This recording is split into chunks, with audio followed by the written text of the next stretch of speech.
আসসালামু আলাইকুম ও রহমতুল্লাহ। তেল গ্যাস ইজারা দিয়ে দেশ বিক্রি করে সরকার তার ক্ষমতা দীর্ঘস্থায়ী করতে চায় বলে অভিযোগ করেছেন বিএনপির স্থায়ী কমিটির সদস্য ডক্টর আব্দুল মঈন খান। তিনি বলেন, মানুষের পকেট কেটে অর্থ সংগ্রহ করে বেড়াচ্ছে সরকার, আর দ্বাদশ জাতীয় সংসদ নির্বাচন সুষ্ঠু ও অবাধ হয়নি।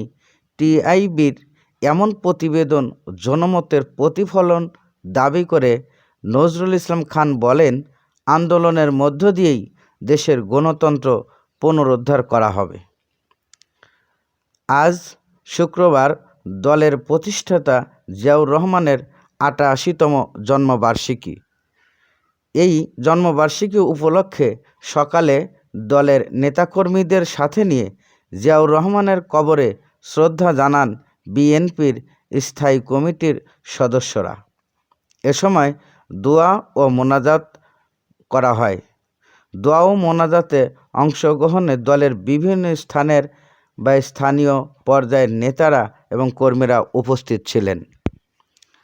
শ্রদ্ধা জানাতে আসা নেতাকর্মীরা প্রত্যয় জানান, দেশের গণতন্ত্র পুনরুদ্ধার না করা পর্যন্ত আন্দোলন চালিয়ে যাবে বিএনপি।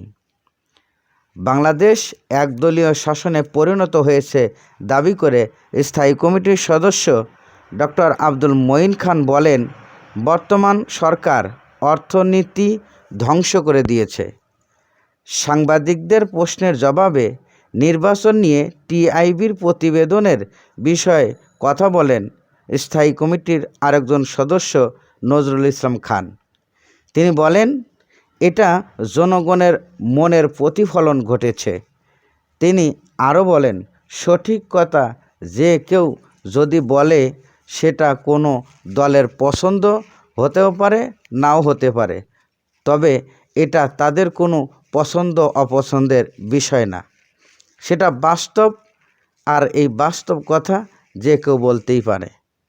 এদিকে দলের স্থায়ী কমিটির অন্য সদস্যরা দাবি করেন, শান্তিপূর্ণ আন্দোলনের মধ্য দিয়েই পুনরুদ্ধার করা হবে দেশের গণতন্ত্র। ডক্টর আব্দুল মঈন খান আবারও বলেন, বিএনপি লগি বৈঠার রাজনীতি বিশ্বাস করে না আওয়ামী লীগের মতো। আমরা শান্তিপূর্ণ নিয়মতান্ত্রিক গণতান্ত্রিক রাজনীতিতে বিশ্বাসী এবং এই চলমান কর্মসূচি শান্তিপূর্ণভাবেই চালিয়ে যাব।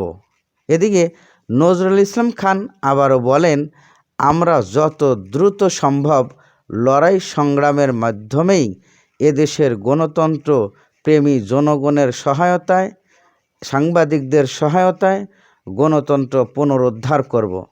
জনগণ স্বৈরশাসন পছন্দ করে না উল্লেখ করে দলের কেন্দ্রীয় নেতাদের কারাগারে আটকে রাখার বিষয়েও তিনি নিন্দা জানান।